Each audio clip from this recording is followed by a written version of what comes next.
Yeah, there's a chance that we get to the end of this and I've done this all completely wrong, but I think I understand.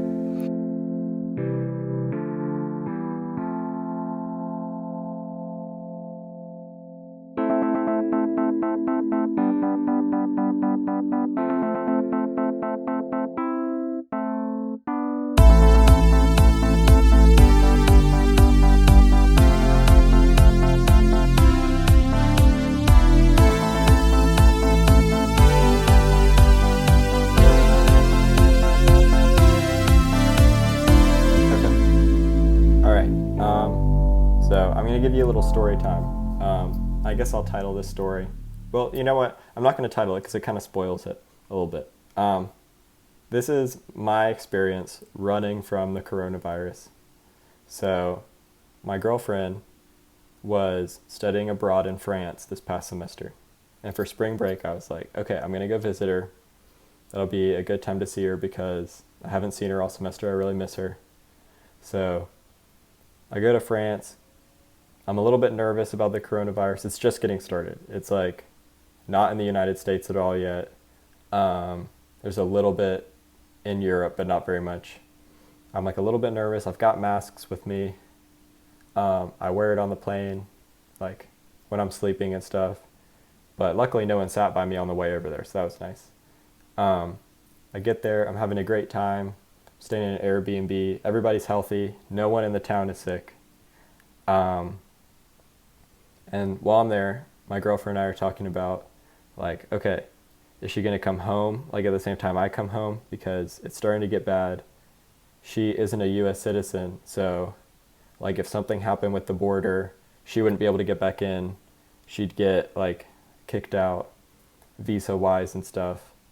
I'm like, okay, we'll figure it out. She ends up deciding, okay, she does want to go home.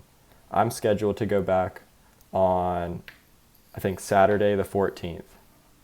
So she buys a ticket for that same flight. It's kind of expensive because tickets are getting more expensive as the coronavirus kind of ramps up.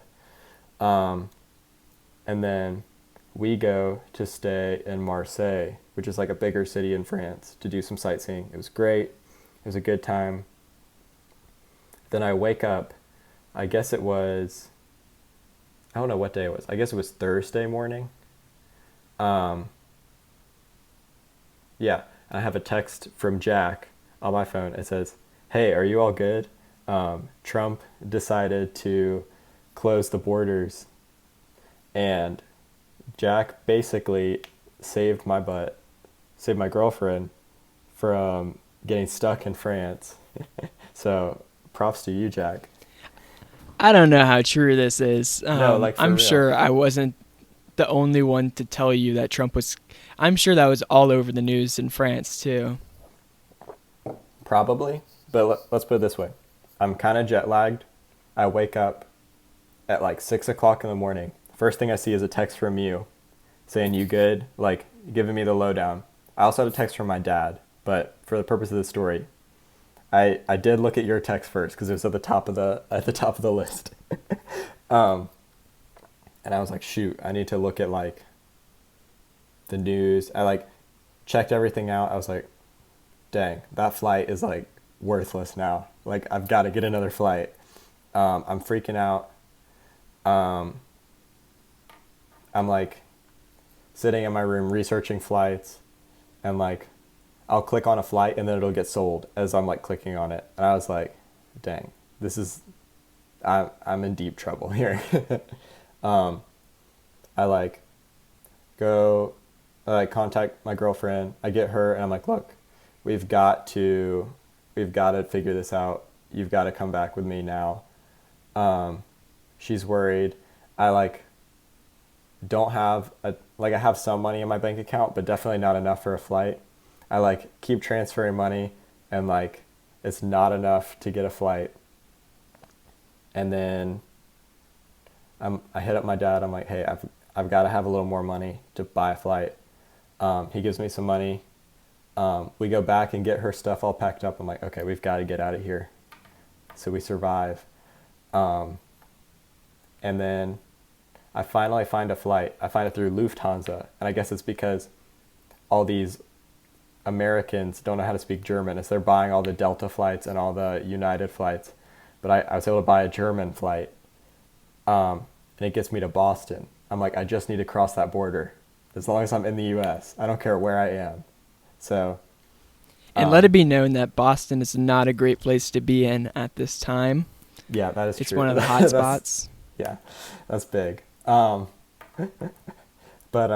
so I get back to where my girlfriend has all of her stuff. We pack it all up. I'm like freaking out. I like get an Uber, and then I realize the flight isn't until the next day. I'm like, shoot.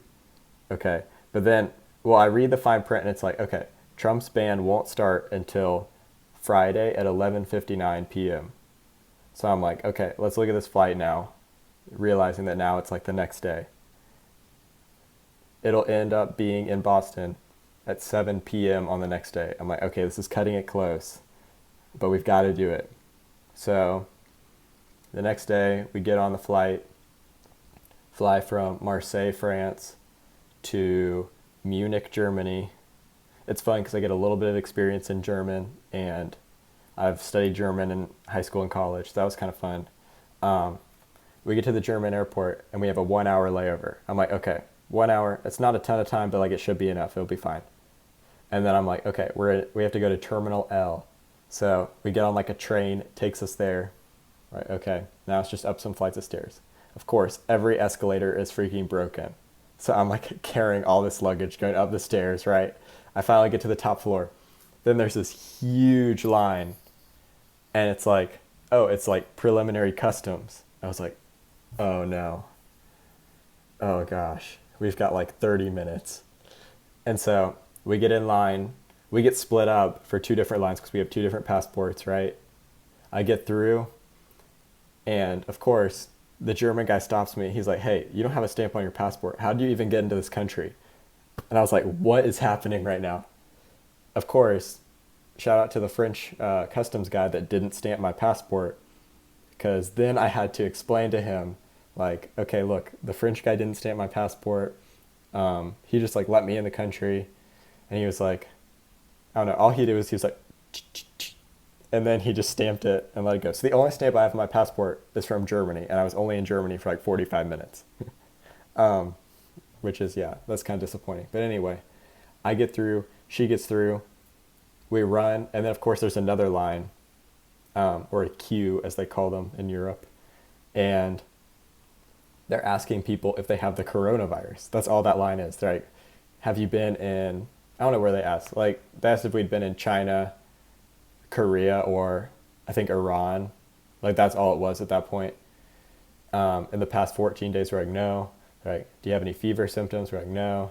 And then luckily, shout out to some lady who was like, hey, are you guys on the flight to Boston? We're like checking and like letting those people go first. I was like, yes, we are. And so we got to the front of the line. We got on the plane. It was a huge plane. A lot of people on that plane that did not have good tempers, but it's fine. And then we fly. Let's see what I watched on the plane. I watched Juno on the plane. I watched Once Upon a Time in Hollywood again.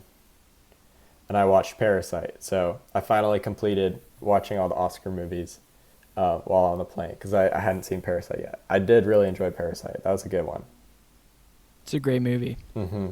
That was, yeah. Speaking of movies, our next segment is going into movies, so yeah, true. I think that's as natural a segue as we're going to get. I agree. Let's do it.